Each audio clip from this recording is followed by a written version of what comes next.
आप लोग इस क्षेत्र में इतने वर्षों से हैं। आपने अपना जीवन शिक्षा के लिए खपा दिया है, समर्पित किया है। आप लोग इसका जवाब बेहतर जानते हैं। साथियों, हमारे सामने दूसरा सवाल था कि क्या हमारी शिक्षा व्यवस्था हमारे युवाओं को एम्पावर करती है, देश में एक एम्पावर्ड सोसाइटी के निर्माण में मदद करती हैं। आप सब इन सवालों से भी परिचित हैं और जवाबों से भी भली-भांति परिचित हैं। साथियों, आज मुझे संतोष है कि भारत की नेशनल एजुकेशन पॉलिसी, राष्ट्रीय शिक्षा नीति को बनाते समय इन सवालों पर गंभीरता से काम किया गया। साथियों, बदलते समय के साथ एक नई विश्व व्यवस्था, एक नए रंग रूप और व्यवस्थाओं में बदलाव, एक नई विश्व व्यवस्था खड़ी हो रही है। एक नया ग्लोबल स्टैंडर्ड भी तय हो रहा है। इसके हिसाब से भारत का एजुकेशन सिस्टम खुद में बदलाव करे, ये भी किया जाना बहुत जरूरी था।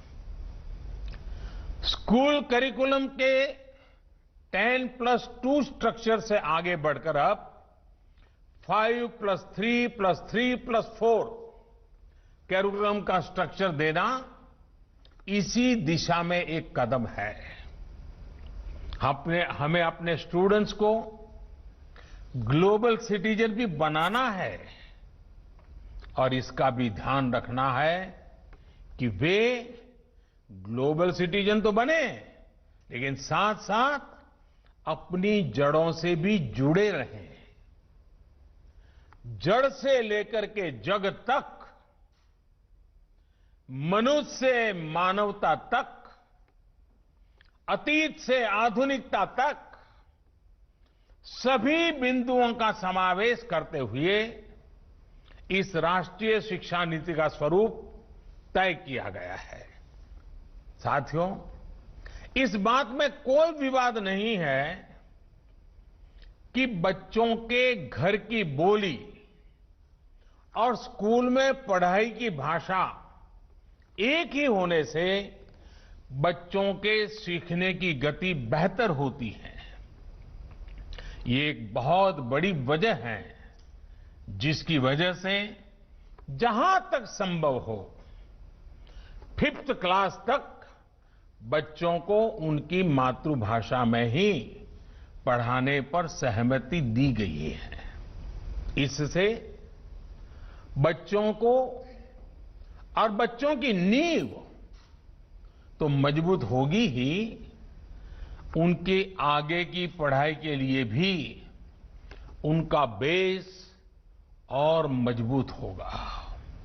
साथियों, अभी तक जो हमारी शिक्षा व्यवस्था है उसमें व्हाट टू थिंक, मैं बहुत जिम्मेवारी से बोल रहा हूं, व्हाट टू थिंक पर फोकस रहा है, जबकि इस शिक्षा नीति में हाउ टू थिंक उस पर बल दिया जा रहा है।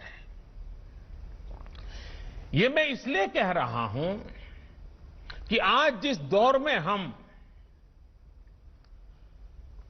और ये दौर ऐसा है जहां इंफॉर्मेशन और कंटेंट की कोई कमी नहीं है, एक प्रकार से बाढ़ आई हुई है।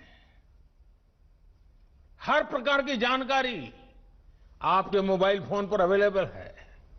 जरूरी ये है कि कौन सी जानकारी हासिल करनी है, क्या पढ़ना है।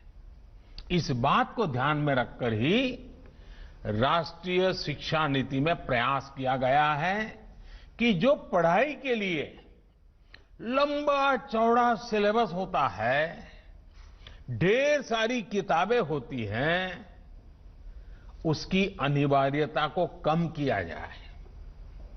अब कोशिश ये है कि बच्चों को सीखने के लिए inquiry based, discovery based, discussion based और एनालिसिस बेस्ड तरीकों पर जोर दिया जाए।